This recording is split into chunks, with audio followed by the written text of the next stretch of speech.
أعوذ بالله من الشيطان الرجيم. بسم الله الرحمن الرحيم. الحمد لله رب العالمين،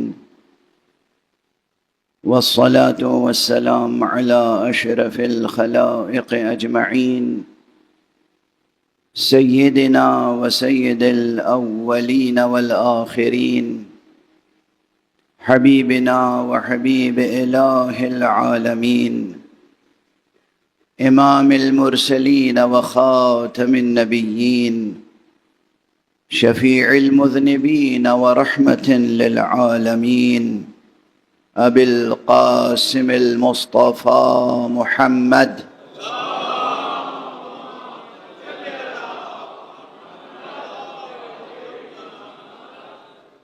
وعلى أهل بيته الطيبين الطاهرين الهداة المهديين المعصومين المظلومين، واللعنة الدائمة على أعداء الحق والدين. أما بعد، فقد قال الله تعالى عز اسمه في محكم كتابه ومتقن خطابه: بسم الله الرحمن الرحيم. لو أنزلنا هذا القرآن على جبل لرأيته خاشعا متصدعا من خشية الله. وتلك الأمثال نضربها للناس لعلهم يتفكرون. صدق الله العلي العظيم.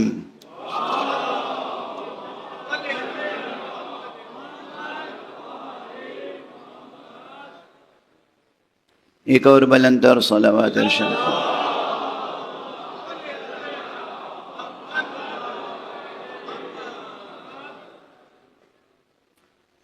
قرآن حکیم کے سورہ مبارک ہے حشر کی 21ویں آیت.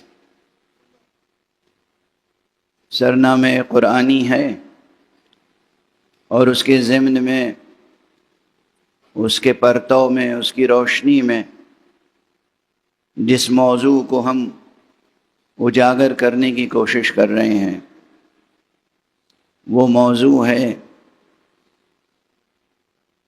حسین اور مقاصد قرآن.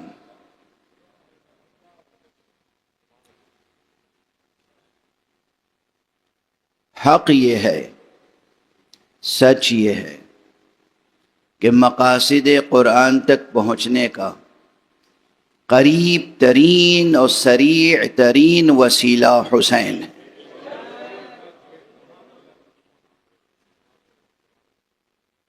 سرکار سید الشہداء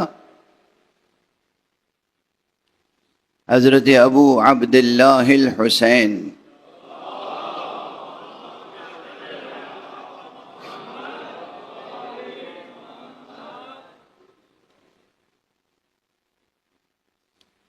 عالم اسلام کے لیے محتاج تعارف نہیں ہے، اور جو آپ کی شخصیت اور آپ کے فضائل اور مناقب اور کمالات اور عظمتوں سے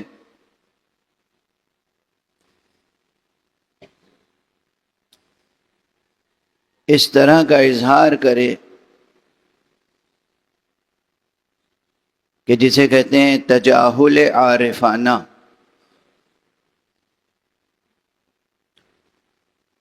جانتے بوجھتے عظمت کا اعتراف نہ کرنا، اسے کیا کہا جا سکتا ہے؟ مریض ہی کہا جا سکتا ہے.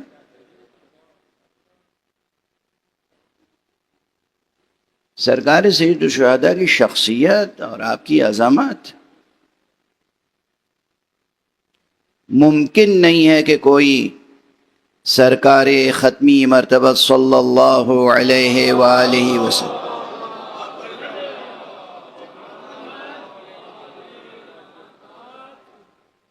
پر ایمان رکھتا ہو اور آپ سے محبت رکھتا ہو.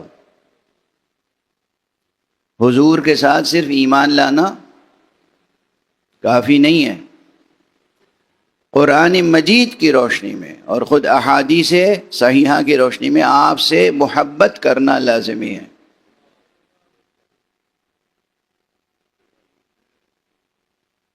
اور حضور کو محبت کے اس درجے پر رکھنا کہ انسان کو اپنی ذات سے جو محبت ہوتی ہے لازمی ہے۔ ہر شخص کو خود اپنی ذات سے محبت ہوتی ہے، اپنے والدین سے محبت ہوتی ہے، اپنی اولاد سے محبت ہوتی ہے۔ ان تمام محبتوں سے برتر محبت حضور سے ہونی چاہیے،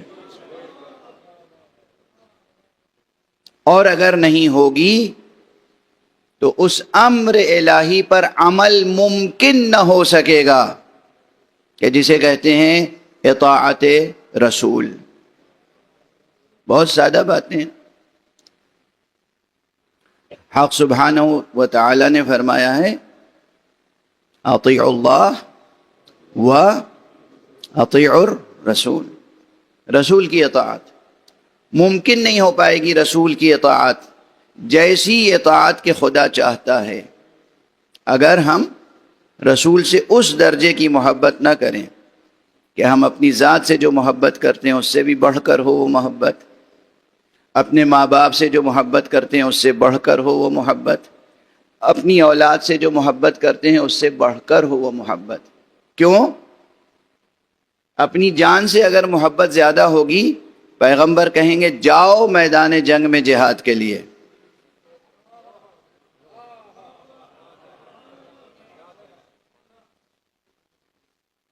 جان سے محبت ہوگی تو جہاد سے فرار ہوگا۔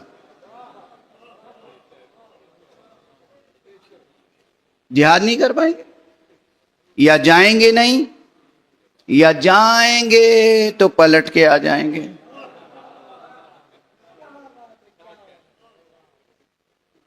اپنی جان پیاری ہے، واضح ہے نا یہ؟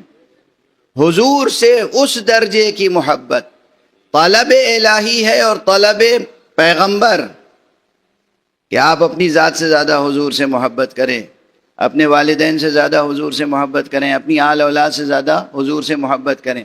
اور اس درجے کی جب محبت ہوگی تو ممکن نہیں ہے کہ اس شخص کو یہ معلوم نہ ہو کہ حضور خود کس سے محبت کرتے ہیں۔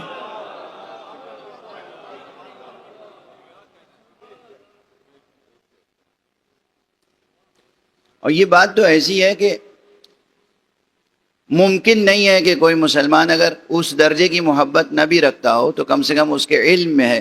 اگر وہ رسول کے پیچھے نماز پڑھنے کے لیے جاتا ہوگا مسجد میں تو اسے یہ معلوم ہوگا کہ رسول کبھی کبھی سجدے کو طول دے دیتے تھے۔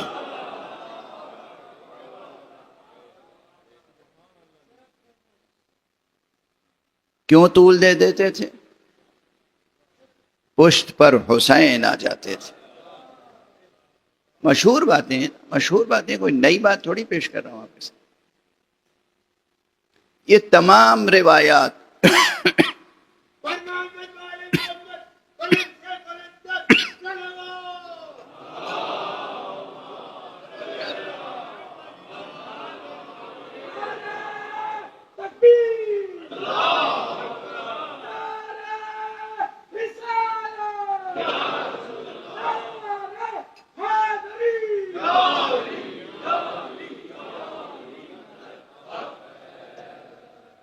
اور پھر وہ تمام حدیثیں، یہ تمام واقعات اور وہ تمام حدیثیں جس میں صراحت کے ساتھ پیغمبر نے اپنے نواسوں کو پہچانوایا ہے، کہیں دونوں کو ایک ساتھ، کہیں ایک ایک کو علیحدہ علیحدہ۔ اور آقا حسین کی شان میں یہ حدیث ہے کہ پیغمبر منبر پر تشریف فرما تھے اور سید الشہداء مسجد میں داخل ہوئے، پاؤں جیسے کرتے کے دامن میں بچپن کے جو ظاہری تقاضے ہوتے ہیں الجھ رہا تھا، اصحاب نے چاہا کہ اٹھا لیں، پیغمبر خود ممبر سے نیچے اتر کر آئے.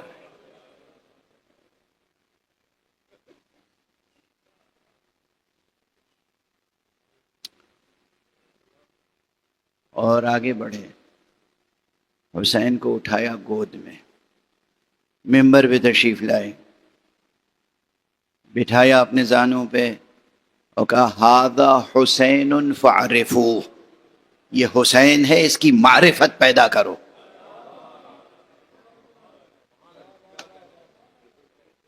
توجہ ہے، ھذا حسین فاعرفوہ. ارے وہ وہاں بیٹھا ہوا کون نہیں جانتا تھا کہ یہ حسین ہیں، رسول کے نواسے ہیں، مگر یہ اس لیے ارشاد فرمایا کہ تم آج جسے صرف میرا نواسا اور بچہ سمجھ رہے ہو، یہ اتنی عظیم حقیقت ہے کہ اس کی معرفت پیدا کرنا ضروری ہے. ھذا حسین فاعرفوہ. کون سا جملہ کب کہاں کہا جاتا ہے اور اس کے پھر نتائج کیا ہوتے ہیں، اور اسے مفاہیم کیسے اخذ کیے جاتے ہیں.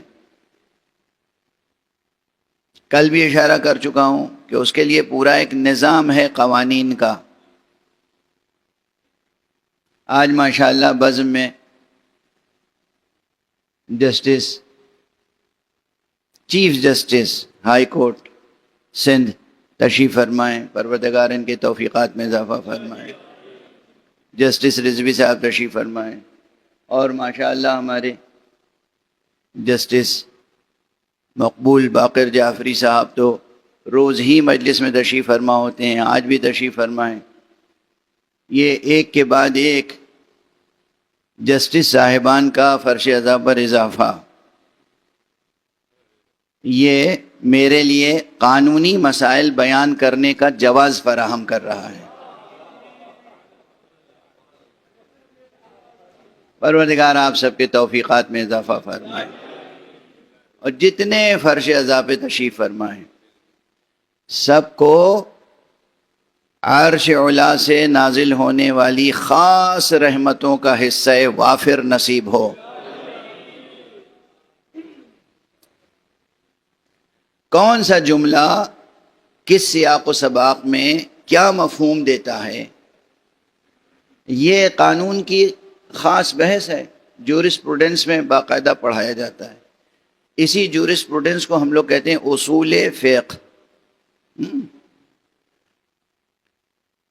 کل بھی میں نے عرض کیا تھا، روز ہی اشارہ کرتا ہوں کہ کلام کو سمجھنے کے لیے کچھ قوانین ہوتے ہیں. کچھ قوانین ہوتے ہیں بہت سادہ، صرف زبان کو سمجھنے کے لیے. مثلا یہ مبتدا ہے، یہ خبر ہے، یہ فعل ہے، یہ فاعل ہے، یہ مفعول ہے، یہ مضاف ہے، یہ مضاف الیہ ہے، یہ مسند ہے، یہ مسند الیہ ہے. یہ جو مسائل ہیں یہ نحو کی سطح پر، گرامر کی سطح پر طے ہوتے ہیں، اور اس سے یہ طے کیا جاتا ہے کہ زبان لکھنے والے نے شعر میں یا نثر میں یا تقریر میں صحیح استعمال کی یا استعمال نہیں کی. زبان کی غلطی تو نہیں ہوئی، ترکیب کی غلطی تو نہیں ہوئی جملوں میں. یہ کام کس کا ہے؟ نحو کا، اور یہ یہیں ختم ہو جاتا ہے. ان جملوں میں جو معانی اور مفاہیم ہیں وہ نحو سے پوری طرح واضح نہیں ہو پاتے. اس کے لیے الگ مزید علوم مرتب کیے گئے، علم معانی، علم بیان بطور خاص، کہ بھئی جملہ تو درست ہے مگر اس جملے میں یہاں تقدیم و تاخیر ہے، یا یہاں تشبیہ ہے اور استعارہ ہے. تقدیم و تاخیر ہے تو کیا معنی ہوں گے، تشبیہ و استعارہ ہے تو کیوں ہے، اس میں کیا مفہوم میں اضافہ ہوا. یہ سب کام کس کا ہے؟ علم معانی اور علم بیان. بات یہیں ختم نہیں ہو جاتی، ابھی بھی آپ جملے اور جملے کے مضامین میں ہیں گرفتار. اس کے بعد مراد متکلم کیا ہے، یہ نہ نحو صاحب سے ثابت ہوتا ہے نہ معانی و بیان سے. معانی و بیان سے تھوڑا سا ترشح ہو جاتا ہے کہ مراد متکلم کیا ہے. لیکن مزید مراد متکلم کی تنقیح کے لیے، یہ بتانے کے لیے، تعین کے لیے کہ متکلم یہ چاہتا ہے، یہاں کچھ اور اصول چاہیے۔ علم دلالات پورا مرتب کیا گیا کہ کوئی جملہ کس طرح اس کی دلالت متعین ہوگی اور مراد متکلم کیسے واضح ہوگی۔ دیکھ رہے ہیں آپ، ایک جملے سے معنی حاصل کرنے کے لیے کتنے ہفت خوان طے کرنے، واضح ہے؟ ہفت افلاک سے گزرنا ہے گوہر معنی کے لیے۔ عنقائے معنی کو اگر شکار کرنا ہے تو پھر بہت کچھ کرنا ہوگا۔ اب یہاں اگر پیغمبر اکرم صلی اللہ علیہ وآلہ وسلم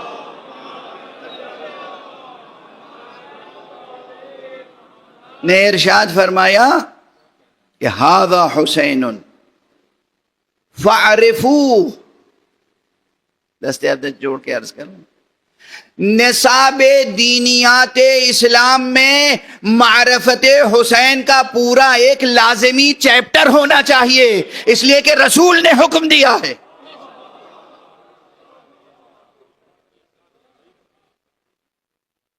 فاعرفو، اس کی معرفت حاصل کرو، اسے پہچانو، کس کا حکم ہے؟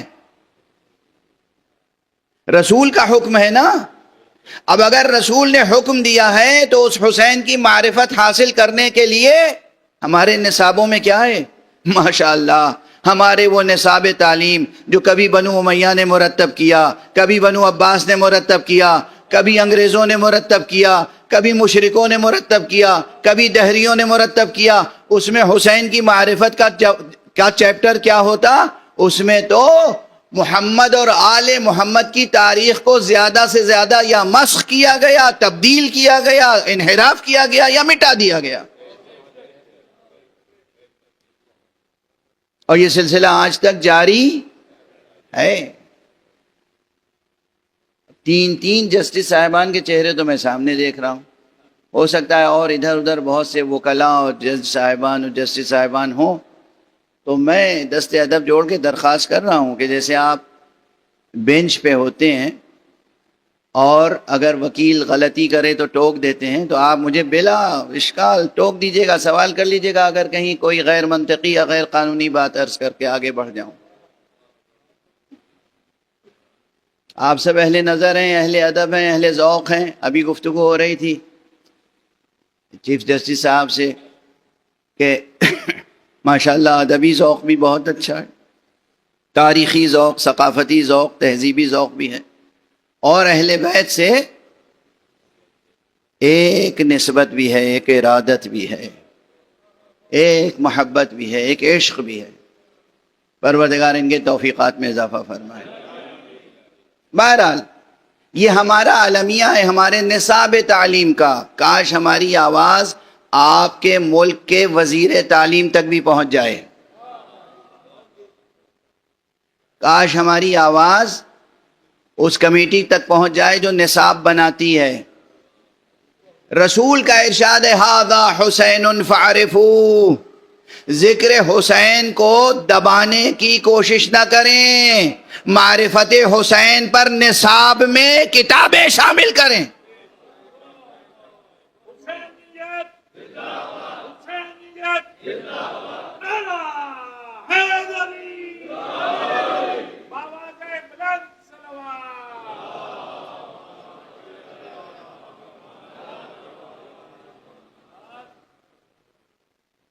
اگر مسلمان رہنا ہے، اگر فرما بردار حضرت ختمی مرتبہ صلی اللہ علیہ وآلہ وسلم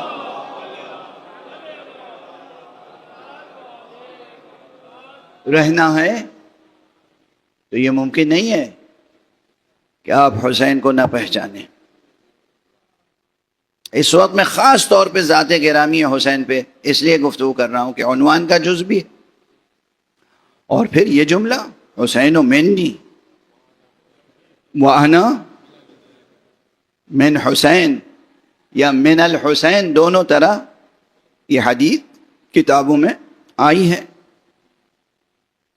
اچھا اگر کوئی خود اعلان کر دے کہ یہ میرا جزو ہے، یہ مجھ سے ہے اور میں اس سے ہوں، تو اگر تاریخی نقطہ نظر سے بھی صرف سیرت کا مطالعہ کریں گے تو ممکن نہیں ہے کہ سیرت مصطفیٰ کا مطالعہ مکمل ہو جائے بغیر حسین کے مطالعے کے۔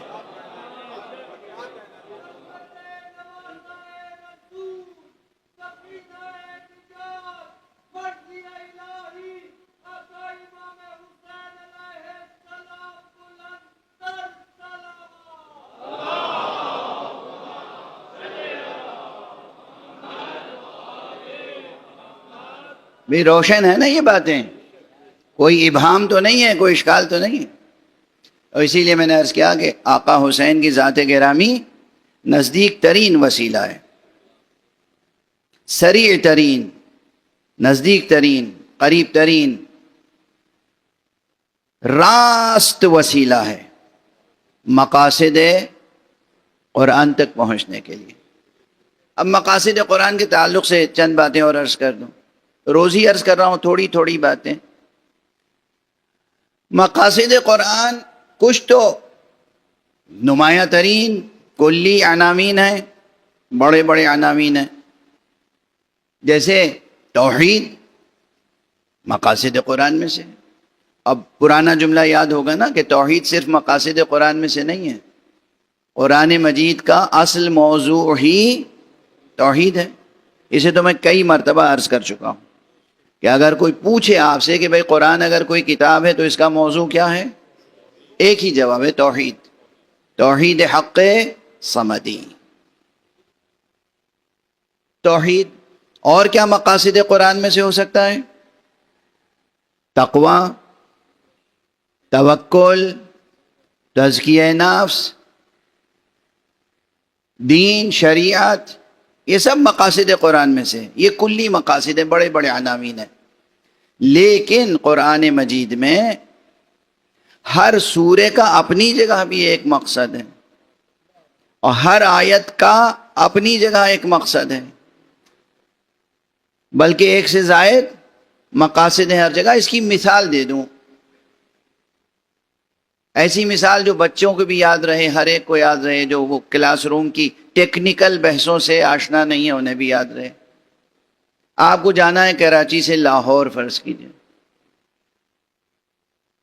یا پاکستان سے آپ کو جانا ہے امریکہ۔ عجیب مثال زبان پہ آ گئی، اچھا چلیے برداشت کر لیجئے۔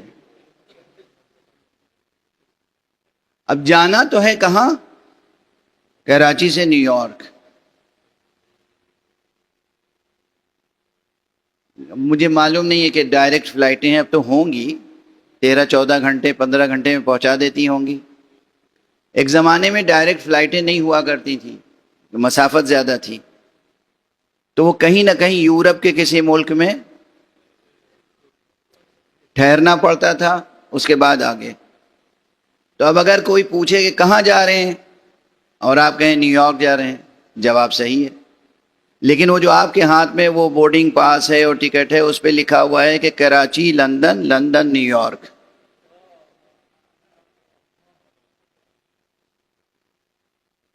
تو اب جب کسی سے آپ کہیں اور کہہ دیں کہ میں لندن جا رہا ہوں، فی الحال لندن کی فلائٹ پر ہوں، تو مقصد کیا ہوا؟ لندن۔ پہلا مقصد لندن ہوا اور دوسرا اور آخری مقصد نیو یارک۔ اتنی بات سمجھ میں آ گئی بہت آسانی سے سب کو۔ کسی بڑے مقصد تک پہنچنے کے لیے راستے میں قدم بقدم بہت سے مقاصد سے گزرنا پڑتا ہے۔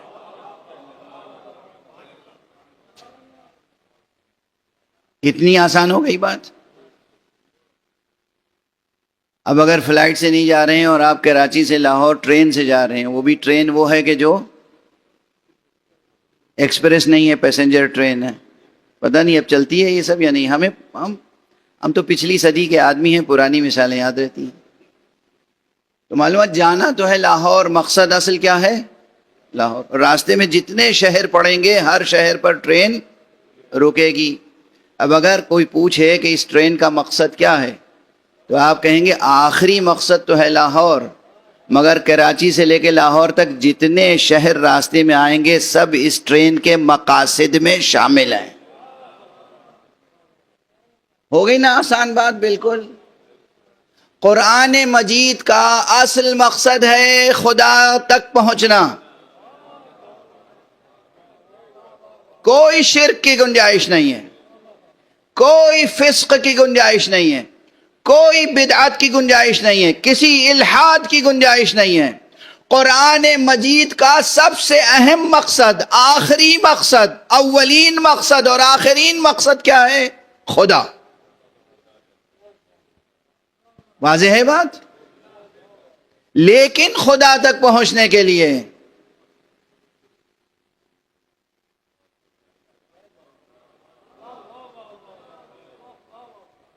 خدا تک پہنچنے کے لیے کیا کیا کرنا ہوگا؟ صبح اٹھے بستر سے آپ، کسی نے پوچھا کیا کرنے جا رہے ہیں؟ کہا بھئی وضو کرنے جا رہا ہوں. اس وقت کیا ہوا مقصد آپ کا؟ وضو. وضو کے بعد کہاں جا رہے ہیں؟ نماز پڑھنے جا رہے ہیں. مقصد کیا ہے؟ نماز. نہ وضو خدا کا نام ہے، نہ نماز خدا کا نام. وضو خدا تک پہنچنے کا ایک جو راستہ ہے اس میں ایک چھوٹا سا فریضہ ہے، ایک واجب ہے. اس کے بعد نماز پڑھنا ایک بڑا فریضہ ہے، لیکن نماز خدا کا نام نہیں ہے. خدا کا قرب حاصل کرنے کے لیے نماز ایک وسیلہ ہے، اور یہ بھی من جملہ مقاصد دین اور مقاصد قرآن ہے. کتنی روشن مثالیں ہیں. اسی لیے لفظ آیا عنوان میں مقاصد قرآن. قرآن مجید کے مقاصد جمع کی حیثیت سے، کلی حیثیت سے دیکھیں بہت ہیں، اور بہت مشکل ہے کسی کا یہ دعویٰ کرنا کہ تمام مقاصد قرآن پر میری نظر ہے. کوئی بڑے سے بڑا مفسر اور فقیہ یہ دعویٰ نہیں کر سکتا کہ قرآن مجید کے تمام مقاصد میری نگاہ میں ہیں. بڑے بڑے چند مقاصد آپ کی نگاہ میں رہتے ہیں، اور اس کے ضمن میں ضمنی مقاصد بھی آپ کے سامنے بہت سے رہتے ہیں، مگر یہ دعویٰ کرنا کہ کل کے کل مقاصد میری نگاہ میں ہیں، ممکن نہیں ہے کہ کوئی غیر معصوم یہ دعویٰ کر سکے. اب آپ اندازہ کر رہے ہیں روزانہ کہ موضوع کتنا اہم ہے اور کتنا وسیع اور کتنا عمیق. اب اس میں آج جب میں نے یہ عرض کیا کہ ہر سورے کا بھی ایک مقصد ہے، پورے قرآن کا مقصد ہے، ہر سورے کا ایک مقصد ہے. سورہ مبارکہ حمد کا مقصد کیا ہے؟ ترجمہ نہیں پوچھ رہا ہوں، مقصد کیا ہے؟ کوئی بتائے گا ایک دو لفظوں میں؟ مشکل ہو جائے گی. آپ کچھ فرما رہے ہیں، بالکل فرمائیے. انہوں نے فرمایا رب کی تعریف. مجھے اس سے اختلاف ہے، اور بڑے بڑوں کو اختلاف ہے اس سے. صرف تعریف نہیں، تعریف کے علاوہ بھی کچھ ہے. تعریف رب کی سورہ حمد کے مقاصد میں سے ایک مقصد ہے، لیکن اس سب پر ایک کوئی مقصد سب سے زیادہ حاوی ہے. سورہ مبارکہ حمد کا مقصد ہے اصل کمال بندگی. کمال بندگی جہاں انسان بلا فصل رب سے گفتگو اور مناجات کرتا ہے، جہاں رب کو خطاب کر کے کہتا ہے ایاک نعبد و ایاک نستعین. تو سورہ مبارکہ حمد کا سب سے بڑا مقصد تو ہے کمال بندگی، اور اسی لیے اس کو رسم بندگی میں شامل کیا گیا. لازمی طور پر نماز میں شامل کیا گیا، چونکہ کمال بندگی کا درس اس میں چھپا ہوا ہے، وہ مقصد اس میں نہفتہ ہے. شروع ہوتا ہے سورہ الحمدللہ رب العالمین سے، بلکہ شروع تو ہوتا ہے بسم اللہ الرحمن الرحیم سے. اب بسم اللہ الرحمن الرحیم اس آیت کا اپنا ایک مقصد ہے، بلکہ اس میں کئی مقاصد ہیں. اچھا، مقصد کلام اجاگر کرنے کے لیے، سمجھنے کے لیے ہم لوگ کیا کرتے ہیں؟ کسی انسان نے کوئی بات کس انداز سے کہی، وہ انداز تک زیر غور لایا جاتا ہے طے کرنے کے لیے کہ مراد کیا ہے، اصل میں چاہتے کیا ہیں۔ واضح ہے؟ انداز کہنے کا انداز بھی مراد کو متعین کرتا ہے کہ دل میں کیا ہے، چاہتے کیا ہیں۔ کہہ تو یہ رہے ہیں، مگر دیکھیے یہ کہا تھا مگر ایسے کہا تھا۔ واضح ہے؟ اب مثالیں دوں گا تو وقت زیادہ صرف ہوتا چلا جائے گا۔ سورہ مبارک ہم شروع ہے بسم اللہ الرحمن الرحیم۔ یہ آیت مجیدہ مستقل ایک آیت ہے اور سورہ حمد کا جز ہے۔ اب اس بحث کو نہیں، دیکھیے ہر جگہ ایک بحث چھڑ جاتی ہے بڑی، اس بحث کو میں چھوڑ کے آگے بڑھ رہا ہوں۔ بسم اللہ الرحمن الرحیم پہلی آیت ہے قرآن مجید کی، خود اللہ کے نام نامی لفظ اللہ سے کیوں نہیں شروع ہوئی؟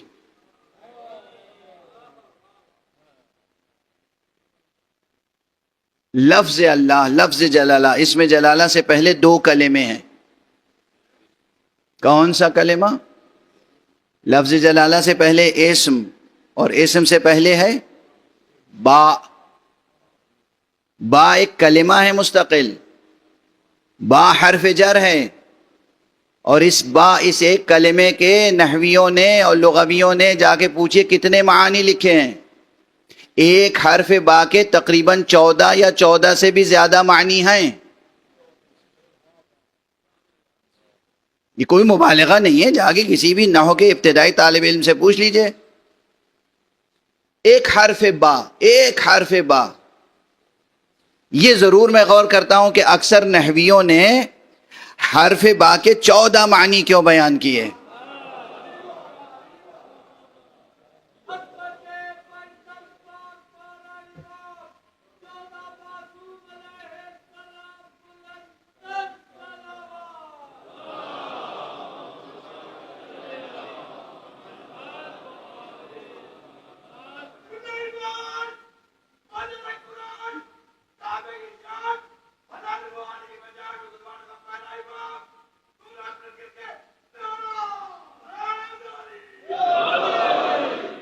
توجہ برقرار رکھیے، قبل اس کے کہ موسم اور میری کمزوری تقریر پہ غالب آئے، میں اپنی بات آج مکمل کر سکوں۔ بسم اللہ الرحمن الرحیم، بھائی غور کیجئے گا، بعد میں بہت سی باتیں کہ یہ شروع ہوئی بات کہ اللہ کے نام کے سہارے سے، جو رحمان ہے اور رحیم ہے۔ اچھا، ایک تو یہ سوچنا پڑے گا کہ مقصد کیا ہے اس آیت کا، یہ حرف سے کیوں شروع ہوئی، اسم سے شروع کیوں نہیں ہوئی، یہ جملہ فعلیہ کیوں نہیں ہے صاف صاف، یہ جملہ اسمیہ کیوں نہیں ہے صاف صاف۔ اب باطن میں جو ہے وہ تو ہے، ٹھیک ہے نا، محذوف و مقدر کی بات نہیں کر رہا ہوں، صاف صاف یہ شبہ جملہ ہے، جملہ اسمیہ نہیں ہے۔ اگر اسم سے شروع ہوتا، فعل سے شروع ہوتا، فعل سے بھی شروع نہیں ہوا، حرف سے شروع ہوا، تو مقصد کیا ہے اس آیت کا؟ پھر اس کے بعد اللہ کا نام آیا، اللہ کے بعد اللہ کے کتنے اوصاف ہیں؟ وہ خالق ہے، وہ قادر ہے، وہ رب ہے، وہ رازق ہے، وہ ذوالجلال والاکرام ہے۔ 99 نام تو کم سے کم آپ کو سب کو یاد ہی ہونے چاہیے۔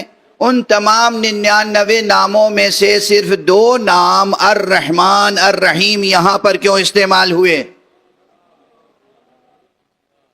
جب آپ یہ غور کریں گے تو ایک مقصد اور اجاگر ہوگا کہ یہ نہ سوچئے کہ یہ قرآن مجید ڈرانے والی کتاب ہے، یہ سوچئے کہ یہ کلام رحمت ہے، اور یہ سر بسر از اول تا آخر کتاب رحمت ہے۔ واضح ہے؟ اب اس کے بعد آیا کلمہ، اب دیکھیے ایک کے بعد ایک مقصد آ رہا ہے نا۔ الحمدللہ رب العالمین، چونکہ روزانہ نماز میں پڑھتے ہیں آپ حضرات، تو جی چاہ رہا ہے کہ اس سورے کے تعلق سے ذرا تفصیل سے عرض کر دوں۔ یہ الحمدللہ ہی کی رعایت سے آپ نے فرمایا کہ رب کا تعارف، اچھا رب کا تعارف تو ہے، مگر میں نے کیا عرض کیا تھا کہ کمال بندگی یہ ہے اس کا اصل مقصد، روح بندگی، کمال بندگی، جہاں مناجات کی لذت نصیب ہوتی ہے بندے کو۔ دعا اصل عبادت ہے، دعا جوہر عبادت ہے، اور آپ اس وقت دعا کر رہے ہوتے ہیں ایاک نعبد و ایاک نستعین اہدنا الصراط المستقیم، اور فرما رہے ہیں اللہ سبحانہ و تعالی کی عبادت کے لیے اور اس کے سامنے سر جھکانے کے لیے اللہ نے حکمت یہ اختیار کی کہ جبر سے ہم تمہارا سر نہیں جھکوائیں گے، ہم ایسے اسباب فراہم کر دیں گے کہ اس پہ غور کرو، اس کے بعد جذبہ بندگی بیدار ہو جائے تو سجدہ کرنا۔ یہ جو بندگی کا جذبہ پیدا ہوتا ہے یہ کیسے، کب، کیوں؟ الحمدللہ رب العالمین، تعریف ہے، ستائش ہے اس پروردگار کے لیے جو عالمین کا پالنے والا ہے۔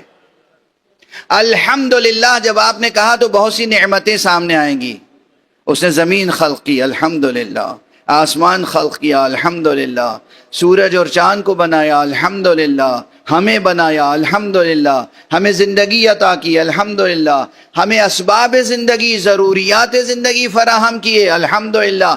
یہ اس کی نعمتوں کا تصور کرتے چلے جائیں گے، اور مضمون حمد جب پھیلے گا تو خود بخود اللہ کی محبت پیدا ہوگی۔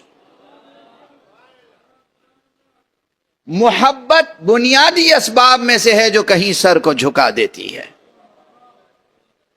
توجہ ہے؟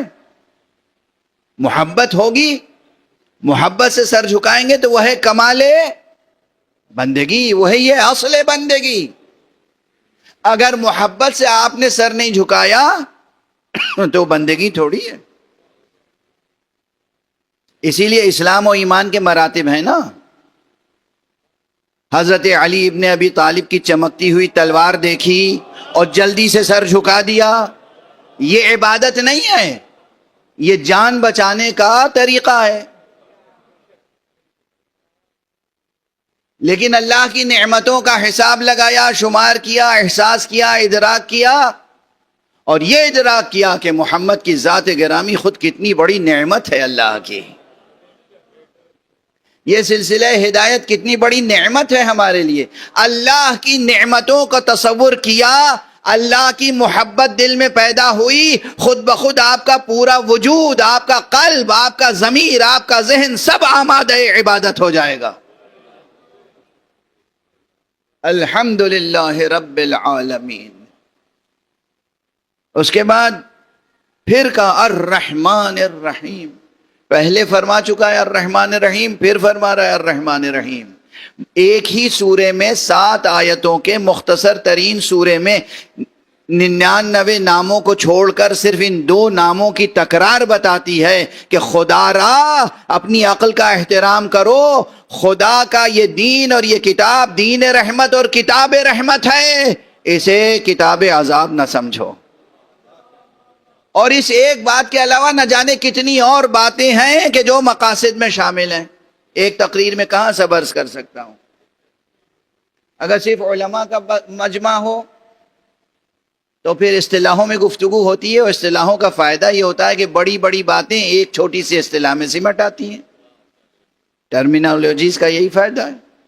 لیکن پھر یہ جو ہمارے بچے سامنے بیٹھے ہوئے ہیں، یہ نوجوان، یہ سوچیں گے کہ کیا پڑھا، کیا کہا، کیا بات ہوئی، مقصد فوت ہو جائے گا۔ الرحمن الرحیم بسم اللہ میں بھی ہے، الرحمن الرحیم پھر مکرر آیا یہاں پر۔ یہاں خوب بحثیں ہیں اور ایک سے زائد مقاصد یہاں پوشیدہ ہیں، مگر آگے بڑھ رہا ہوں۔ انسان کا سر 2 چیزوں سے جھکتا ہے، یا محبت یا خوف۔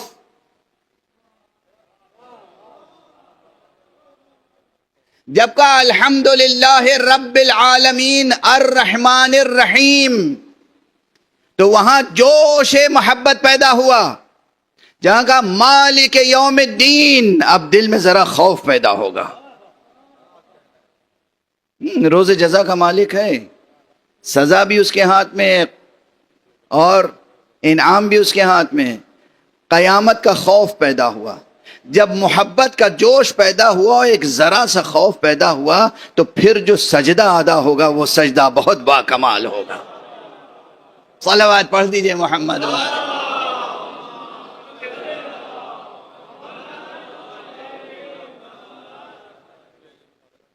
دیکھیے قرآن مجید کی آیتوں کے مضامین پر غور کرنے سے اور ان کے مقاصد پہ غور کرنے سے کچھ نماز میں بھی کیفیت میں برتری پیدا ہوگی یا نہیں. اسی لیے کہا گیا ہے کہ جب پڑھو نماز تو جو کہہ رہے ہو اس کے مضمون میں غور کرتے رہا کرو کہ کہہ کیا رہے ہو، زبان سے ادا کیا کر رہے ہو. اگر ذہن وہاں رہے گا تو نہ سہو ہوگا، نہ نسیان، نہ بھولیں گے پہلی رکعت ہے کہ چوتھی ہے. اور ہمارے یہاں اور کیفیت جو نماز و عبادت کی ہوگی بہت بلند ہوگی. اچھا ایک جملہ کہے بغیر آگے نہیں بڑھ سکتا. بار بار جو لوگ مجھ سے کہتے ہیں کہ قرآن مجید میں تو غیظ و غضب کا اظہار ہر جگہ ہے، آپ یہیں دیکھ لیجئے محبت پیدا کرنے کے لیے کم سے کم 3 آیتیں ہیں. بسم اللہ الرحمن الرحیم، الحمد للہ رب العالمین، الرحمن الرحیم. اسی لیے میں نے کہا جوش محبت پیدا ہو جائے، خوف پیدا کرنے کے لیے بس ایک آیت، مالک یوم الدین. اب 3 آیتیں نہیں ہیں متوالی، 3 آیتیں ایسی کہ وہ قیامت کا مالک ہے، وہ جہنم خلق کرنے والا ہے، وہ گناہگاروں کو سزا دینے والا ہے. نہیں، یہ یہاں پر اب نہیں ہے. اس کے معنی یہ ہے کہ رحمت الہیہ غالب ہے غضب الہی پر. محبت اور جوش محبت پیدا ہو اور اس میں ایک ذرا سا خوف خدا پیدا ہو، اور پھر دیکھیے کیا کیفیت ہوتی ہے. اور پھر دعا کے لیے ہاتھ اٹھ جائے، ایاک نعبد و ایاک نستعین. اچھا اس میں بھی دیکھیے الفاظ کی مناسبت ایک ہوتی ہے اور ایک معانی کی مناسبت. الفاظ کی مناسبت بھی معراج کمال پر ہے اور درجہ اعجاز پر، مضامین اور معانی کی مناسبت بھی. 2 چیزیں ہوئی سامنے، عناصر، محرکات، اسباب، محبت اور خوف. محبت کا تقاضا تھا کہ بندگی کے لیے سر جھکائیں اللہ کے سامنے، اور اس کا خوف جو پیدا ہوا تو اس کا تقاضا تھا کہ اسی سے مدد بھی لیں. اس لیے 2 فقرے آئے، ایاک نعبد و ایاک نستعین. بات آگے بڑھ رہی ہے. ہر آیت کا ایک مقصد، ہر سورے کا ایک مقصد. ایاک نستعین، پروردگار تجھی سے مدد چاہتے ہیں، کمال بندگی، کمال بندگی، اسی سے مدد چاہتے ہیں. اب اگر وہ مدد کا پورا نظام بنا دے اور ایک سلسلہ مدد کا قائم کر دے تو اس سلسلے اور نظام کو قبول کرنا ہے عین بندگی. اس نظام اور اس سلسلے سے سرتابی ہے عین کفر. واضح ہے؟ کہا نا آپ نے ایاک نعبد و ایاک نستعین اہدنا الصراط المستقیم، پروردگار مجھے سیدھے راستے کی ہدایت فرما. اللہ نے اس کے آگے کیا فرمایا؟ صراط الذین انعمت علیہم غیر المغضوب علیہم ولا الضالین. سیدھا راستہ یعنی کیا؟ یعنی ان ہستیوں کا راستہ. اب لفظوں میں نہ الجھیے گا، عبارتوں میں نہ الجھیے گا، مضامین میں نہ الجھیے گا، اصول و فروع میں نہ الجھیے گا. اگر آپ کو صراط مستقیم پر رہنا ہے اور خدا تک پہنچنا ہے تو فقہا کے بنائے ہوئے قوانین کو بعد میں پڑھیے گا، پہلے ان ہستیوں کی تلاش کیجئے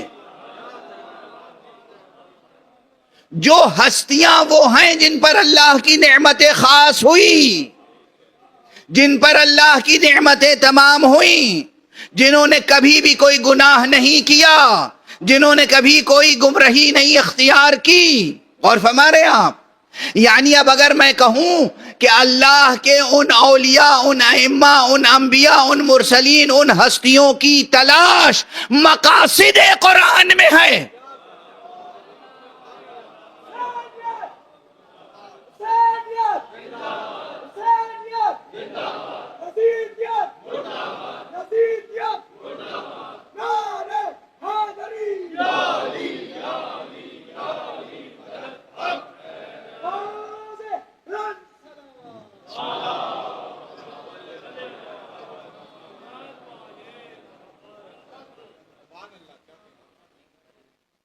اب میں کہوں کہ حسین کی معرفت مقاصد قرآن میں سے ہے،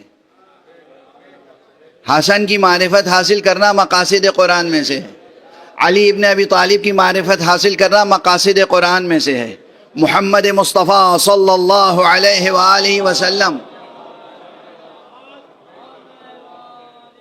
کی معرفت حاصل کرنا اور ان کی سیرت طیبہ کو دقیق سنجی کے ساتھ سمجھنا، پڑھنا، سیکھنا، اختیار کرنا مقاصد قرآن میں سے ہے۔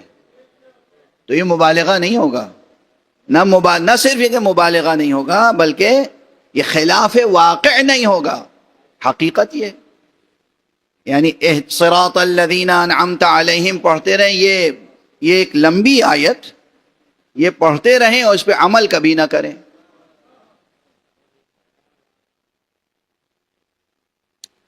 آپ نے صراط مستقیم کا سوال کیا ہے نا خدا سے، اہدنا الصراط المستقیم، آگے کیا ہے؟ صراط الذین، الذین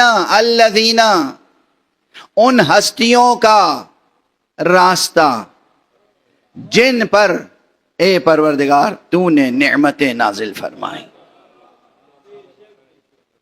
مجلس کا تقاضا پورا ہو جائے اور بحث بھی تیزی سے آگے بڑھ جائے تو ایک حوالہ دے دوں، مانوس حوالہ، اگر سورہ مبارکہ حمد ہی کے مقاصد میں غور کریں تو واجب ہوتا ہے اس آیت کا سمجھنا کہ پروردگار آخر اس آیت کو بھی، اس میں کون سے اسرار پوشیدہ ہیں جو تو نے فرمایا الیوم اکملت لکم دینکم واتممت علیکم نعمتی، آج ہم نے تمہارا دین مکمل کر دیا اور تم پر نعمتیں تمام کر دیں۔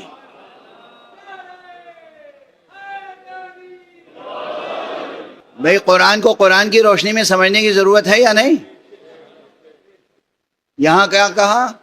انعمت علیہم، انعمت علیہم، اے پروردگار جن لوگوں پہ تو نے نعمت نازل کی، نعمت نازل کی، اور قرآن مجید میں نشاندہی اس مقام کی بھی ہے کہ جہاں نعمت نازل ہی نہیں کی، نعمت تمام کی، اور ہمارے نعمت تمام کی۔ تو کیا یہ ممکن ہے کہ ہم اس مقام کو سمجھے بغیر مقصد قرآنی کو حاصل کر لیں؟ اب اگر مستند ترین محدثین نے یہ نقل کیا ہے کہ آیہ اکملت، آیہ اتممت علیکم نعمتی روز غدیر نازل ہوئی، تو اس کے معنی ہے کہ مقاصد قرآن میں یہ بھی شامل ہے کہ ولایت غدیر کی حقیقت معلوم کرو۔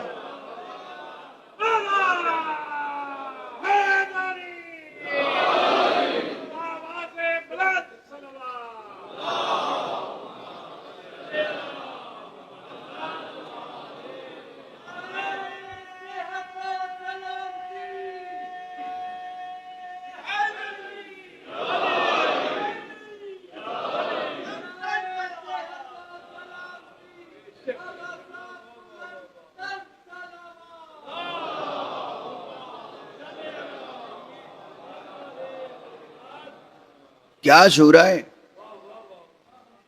اچھا دیکھیے، بار بار میں یہ بھی کہتا رہتا ہوں کہ معانی کی مختلف سطحیں ہوتی ہیں، معانی کی مختلف پرتیں ہوتی ہیں، مضامین کی پرتیں ہوتی ہیں، ایک ہی عبارت ہوتی ہے اس میں مضامین تہ بتہ ہوتے ہیں۔ تو ابھی ایک قرأت جو میں نے کی آپ کے سامنے، قرأت بمعنی فہم، تو ایک یہ ہوئی، ایک انڈرسٹینڈنگ یہ ہوئی صرف ریڈنگ نہیں، اگرچہ ریڈنگ کو انڈرسٹینڈنگ کے معنی میں استعمال کرتے ہیں، یعنی صرف ریسائٹ نہیں کیا، آپ نے سمجھا. تو ایک سطح ریڈنگ کی یہ ہے کہ سورہ مبارکہ حمد میں ابتدا کی 3 آیتیں جو مضمون رکھتی ہیں وہ محبت الہیہ پیدا کرتی ہیں. چوتھی آیت خوف خدا سے آشنا کرتی ہے.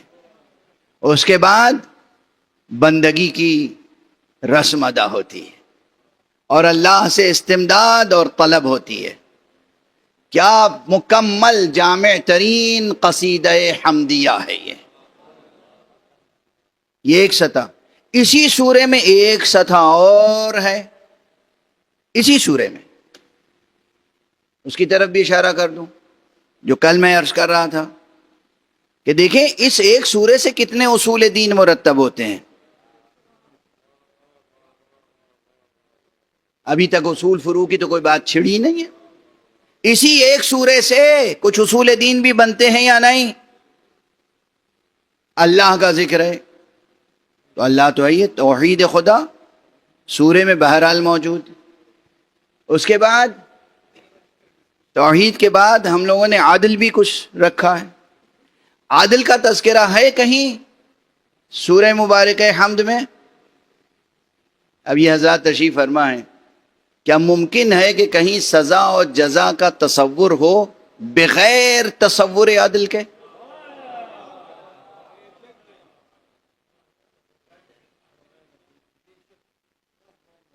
جب کہا گیا مالک یوم الدین، وہ یوم جزا کا مالک ہے، اس کے معنی یہ ہے کہ مالک یوم الدین جو روز جزا کا مالک ہے وہ عادل ہوگا. اچھا، تمام اوصاف کو چھوڑ کے یہاں مالک یوم الدین خاص طور سے کہا گیا، اس لیے ہم نے باب توحید کے بعد تمام اسماء و صفات کو چھوڑ کے عادل کا تذکرہ ضروری سمجھا. توحید کے بعد عادل آ گیا. سورہ مبارکہ حمد ہی کی روشنی میں ہے، واضح ہے. اس لیے کہ اگر عادل نہیں ہوگا خدا، عادل کا تصور درمیان میں نہیں ہوگا، تو یہ سزا و جزا کیسی؟ واضح ہے. اور عادل کے بعد نبوت. یہ سورہ مبارکہ ملا کس کی زبان مبارک سے؟ ظاہر وحی نازل ہوئی، جبرائیل آئے، حضرت محمد ابن عبداللہ صلی اللہ علیہ وآلہ وسلم نے سکھایا، تعلیم فرمایا اس سورے کو. اور خود اس سورے کے اندر جو اللہ سبحانہ و تعالی نے دعا تعلیم فرمائی تھی وہ کیا تھی؟ اہدنا الصراط المستقیم، اے پروردگار ہمیں صراط مستقیم کی ہدایت فرما. تو اللہ نے اسی میں آگے لکھ دیا تھا صراط الذین. تو یہ جو اللہ نے صراط مستقیم کی ہدایت فرمائی، اس میں سب سے پہلی ذات گرامی تو نبی اکرم کی ہے صلی اللہ علیہ وآلہ وسلم.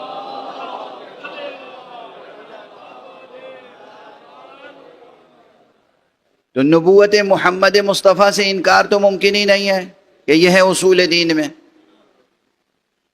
لیکن صراط الذی نہیں ہے، صراط الذین ہے. الذی واحد کے لیے آتا ہے، الذین جمع کے لیے آتا ہے. تو غور فرمانا ہوگا یہاں پر کہ صراط مستقیم میں نبی کے ساتھ کچھ اور ہستیاں بھی شامل ہیں. نبی ہیں، نبی کے ساتھ جو ہستیاں ہیں، اگر اماموں کی ہستیاں نہیں ہوں گی تو کس کی ہستیاں ہوں گی؟ بہت تیزی سے عرض کر رہا ہوں قبل اس کے کہ میری آواز بالکل ساتھ چھوڑ دے، اس لیے میں عرض کر رہا ہوں کہ یہاں صراط الذین ہی میں نبی کی ہستی بھی شامل، ائمہ کی ہستی بھی شامل. اس لیے توحید، عادل، نبوت، امامت، یہ چاروں اصول، اور مالک یوم الدین میں یوم دین تو موجود ہی ہے، آخرت کا تذکرہ موجود. سورہ حمد میں 5 اصول دین نظر آ گئے. صلوات پڑھ دیں محمد.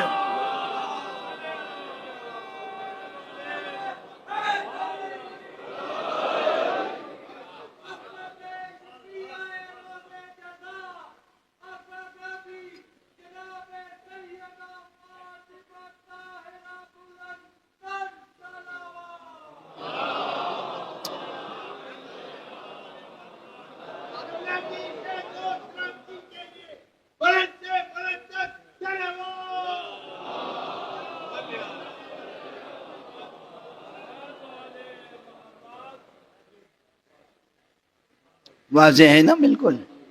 ایک ہی سورہ ہے, پہلی قرأت میں نے اصول دین کی بات نہیں کی, وہاں صرف عرفانی بات ہو گئی, سیر و سلوک کی بات ہو گئی, عبادت کے محرکات اور عبادت کے ثمرات کی بات ہو گئی.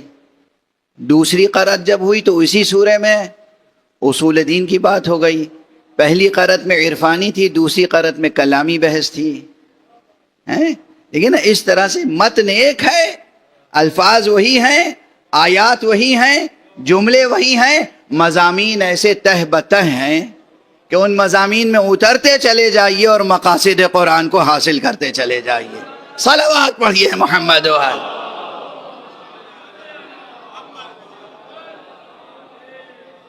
ایک متلاطم اور مواج سمندر ہے, اس میں غوطے لگاتے چلے جائیے اور موتی چنتے چلے جائیے.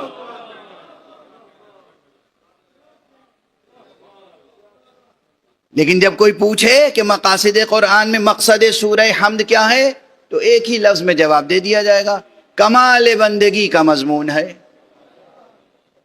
اس میں کمال بندگی اس سورے کا مقصد ہے, مگر اس ایک مقصد کے ساتھ ہر آیت میں ایک سے زیادہ مقاصد, ہر لفظ میں ایک سے زیادہ مقاصد. اب آپ نے دیکھا مقصد اور مقاصد کا کس طریقے سے ایک نظام قائم ہے قرآن مجید میں اور اس کے آیات میں. غور کیجئے, تدبر کیجئے, تفکر کیجئے. اور اسی لیے اللہ کہتا ہے کہ لو انزلنا هذا القرآن على جبل لرأيته خاشعا متصدعا من خشية الله وتلك الامثال نضربها للناس لعلهم يتفكرون. تاکہ وہ غور کریں, سوچیں, سمجھیں. صرف رٹ لینا کافی نہیں ہے, حفظ کر لینا کافی نہیں ہے. قرآن مجید میں بار بار یہ تاکید آئی ہے, لعلہم یتفکرون, تاکہ لوگ تفکر کریں. بس آج اسی مقام پہ گفتگو روکتا ہوں. قرآن مجید میں مقاصد میں اب کوئی یہ نہ کہے کہ اگر میں کہوں کہ حسین شناسی بھی مقاصد قرآن میں ہے تو یہ کوئی مبالغہ ہے یا کوئی مذہب پرستی یا شخصیت پرستی یا نسل پرستی. نہیں, ہرگز نہیں, ہرگز نہیں. تمام عالم انسانیت سے میں پوچھوں کہ اگر وہ تمام عالم انسانی کو دو حصوں میں تقسیم کریں تو آقا حسین کو کس حصے میں رکھیں گے؟ اس حصے میں رکھیں گے نا جن پر اللہ کی نعمتیں ہوئی نازل, یا اس حصے میں رکھیں گے کہ جن پر اللہ کی نعمتیں نازل نہیں ہوئی؟ سب سے بڑی نعمت جو اس دنیا میں مل سکتی ہے وہ نعمت شہادت ہے. اس دنیا میں آپ کیا سمجھتے ہیں؟ یہ روزی روٹی, کاروبار, روزگار, نوکری, چاکری, یہ نعمتیں ہیں؟ یہ نعمتیں, ہاں یہ ہیں نعمتیں, مگر اس دنیا میں سب سے بڑی نعمت کیا ہے؟ نظری سطح پر خدا کو پہچان لینا سب سے بڑی نعمت. لفظی سطح پر کلمہ لا الہ الا اللہ, کلمہ شہادت کو نصیب ہو جانا سب سے بڑی یہ نعمت. اور حیاتی و وجودی سطح پر رتبہ شہادت پا لینا سب سے بڑی نعمت. یاد رہیں گے یہ جملے؟ ذہنی سطح پر, ادراکی سطح پر, معرفی و معرفتی سطح پر اللہ کی معرفت حاصل ہو جانا سب سے بڑی نعمت. الفاظ کی سطح پر کلمہ لا الہ الا اللہ کا نصیب ہو جانا سب سے بڑی نعمت, بھولیے گا نہیں. اور وجودی سطح پر شہادت نصیب ہو جانا سب سے بڑی نعمت. اس سے بڑی کوئی نعمت نہیں ہے. آقا حسین کا مرتبہ تو بہت بلند ہے. جس دن آیت اللہ خامنئی کا تذکرہ, ان کی شہادت ہوئی ہے, میں مسجد میں موجود تھا. ایک شخص نے مجھ سے آ کے کہا, ہم سب مغموم تھے, محزون تھے, ایک عجب کیفیت تھی, ناقابل بیان درد, حزن, کرب, علم. ایک شخص آیا, کہا مولانا آقا خامنہی کی شخصیت اتنی بلند تھی کہ شہادت سے کمتر موت ان کو زیب نہیں دیتی تھی.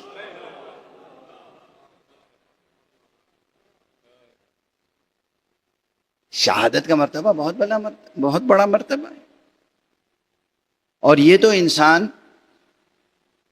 ایک فقیہ، ایک متقی، ایک پرہیزگار انسان تھے، رہبر تھے امت کے، فقیہ مکتب آل محمد تھے، شہادت ملی. لیکن آقا حسین، کوئی قیاس کر سکتا ہے دونوں شخصیتوں میں؟ آقا حسین کوئی قیاس نہیں کر سکتا. مگر آقا حسین تو وہ ہیں کہ نہ صرف یہ کہ انہیں شہادت نصیب ہوئی، ان کے خاندان کے بچے بچے کو شرف شہادت نصیب.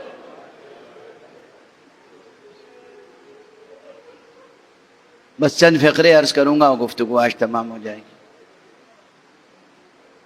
آج اس عزا خانے کی روایت یہ ہے کہ یہاں جناب زینب کے بچوں کی شہادت کا تذکرہ ہوتا ہے. اللہ اکبر. کربلا میں اب تک مشہور قول مورخین کے درمیان یہ ہے کہ 9 مائیں تھیں جن کے بچے ان کی آنکھوں کے سامنے شہید ہوئے.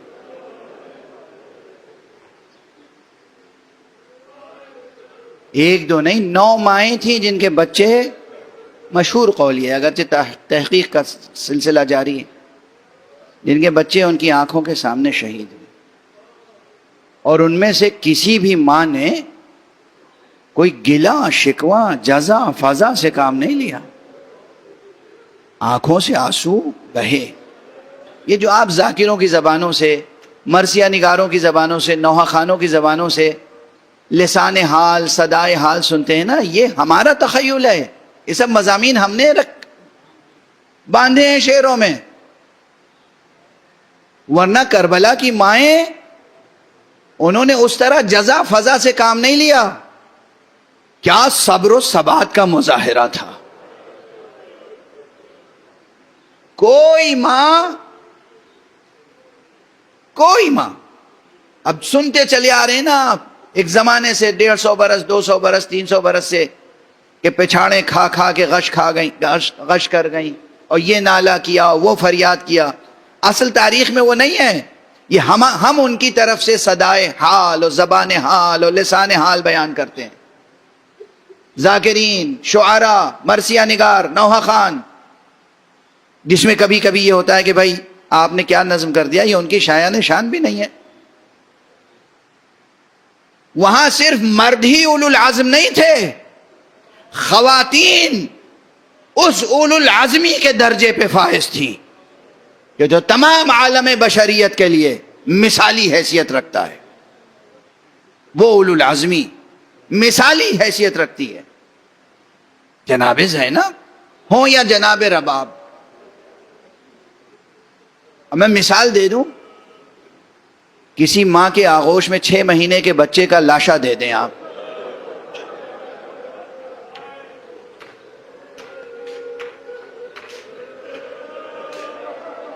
کیا کیا گریہ کرنے کا اسے حق ہے، کتنا تڑپنے کا حق ہے اسے، ہے نا؟ جائز حق ہے، فطری کیفیت ہے. ماں روئے گی، تڑپے گی، ہو سکتا ہے زبان پہ گلا آ جائے. ہم نے نوحوں میں، مرثیوں میں، ممبروں پر بہت کچھ کہا نا. تاریخ دیکھیے، تاریخ میں کیا لکھا ہے. رباب،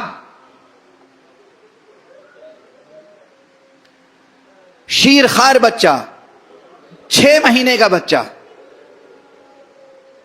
گیا اور پھر باپ اس کا لاشا لے کے آیا.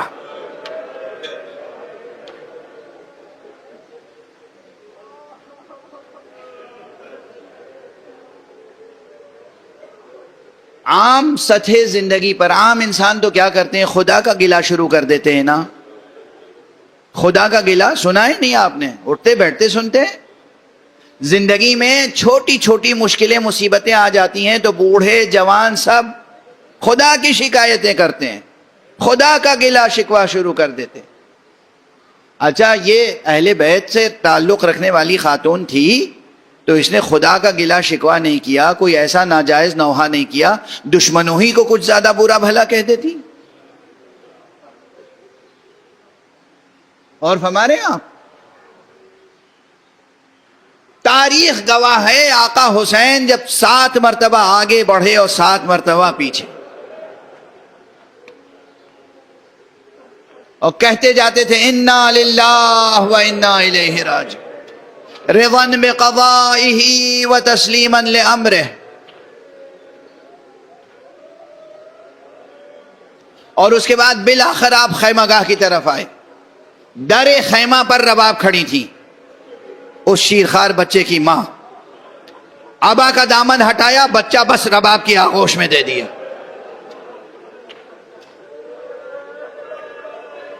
قیامت کی مصیبت ہے نا، قیامت کی. رباب کو معصومہ تو کوئی نہیں کہتا، رباب کو ثانیہ زہرا تو کوئی نہیں کہتا، اور فرمانے آپ رباب کو حجت خدا تو نہیں کہتا. مگر کیا اس ماں کا مرتبہ صبر و ثبات تھا؟ کیا بس ایک جملہ کہا بیٹے کو دیکھ کے، بنیا امثلک ینحر، میرے بچے کیا تیرے جیسے بھی ذبح کیے جاتے ہیں؟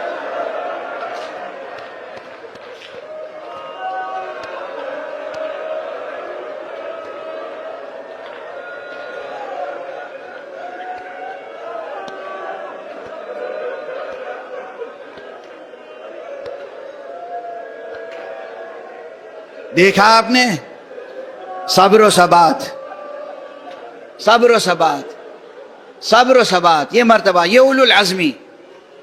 اب جائزہ لیں ہم کس طرح سے غم مناتے ہیں، اور کس طرح سے غم منانا چاہیے. گریہ ہو رہا ہے، گریہ کبھی نہیں رکے گا. گریے کو روکنے کی کوشش نہ کریں، گریے پہ پابندی نہ لگائیں. دلوں کو اشک اعضا سے تر و تازہ اور منور رکھیں، دلوں کو پتھر نہ بنائیں. یہ جب مرتبہ رباب کا ہے کہ چھماہے کو دیکھ کر بھی زبان سے کوئی گلہ نہ کیا، تو اب سوچ لیجئے کہ اس بی بی کا مرتبہ کیا ہوگا جسے ثانیہ زہرا کہتے ہیں.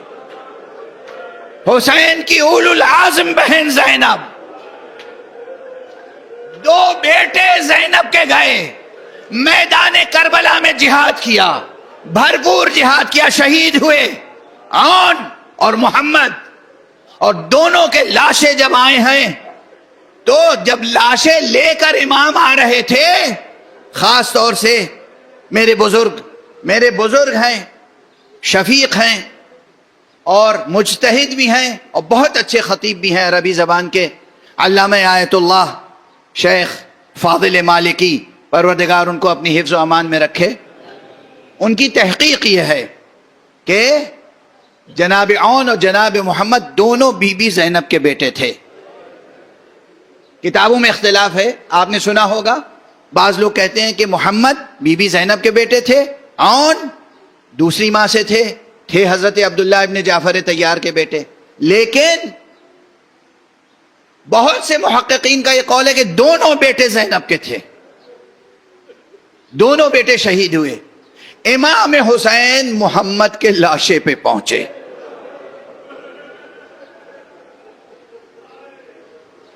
محمد کا لاشا لے کے آئے ہیں، اور اس کے بعد خیمہ گاہ میں جب تشریف لائے، لاتے ہوئے لاشا زینب دیکھ رہی تھی،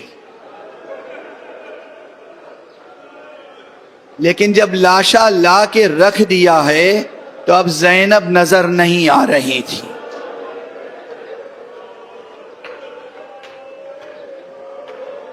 پوچھا ہے سرکار سید الشہداء نے، اور نجف اشرف کے ایک اور عظیم مؤرخ، ادیب، شاعر، محقق، مصنف اور میرے برادر معظم علامہ سید ذوالقدر رضوی کے خصوصی استاد ادب علامہ سید مہدی سویج الخطیب جو اپنے دور کے نامور محقق تھے، وہ اس انداز سے مصائب پڑھا کرتے تھے اون و محمد کے نجف اشرف میں منبر حرم سے. وہ کہتے تھے حسین لے کر آئے اور دونوں بھانجوں کے لاشیں زمین پر لٹا دیے، اس کے بعد خود لیٹ گئے درمیان میں. کبھی ادھر مڑتے تھے محمد کو پیار کرتے، کبھی ادھر مڑتے تھے اور کو پیار. بیٹا جاؤ، جنت میں تمہاری دادی انتظار کر رہی ہیں. اس کے بعد بلایا، کہاں ہے زینب؟ میری ماں جائی بہن زینب کہاں ہے؟ معلوم ہے زینب سجدہ شکر میں ہے. پروردگار تیرا شکر ہے، تو نے میری قربانیاں قبول فرما.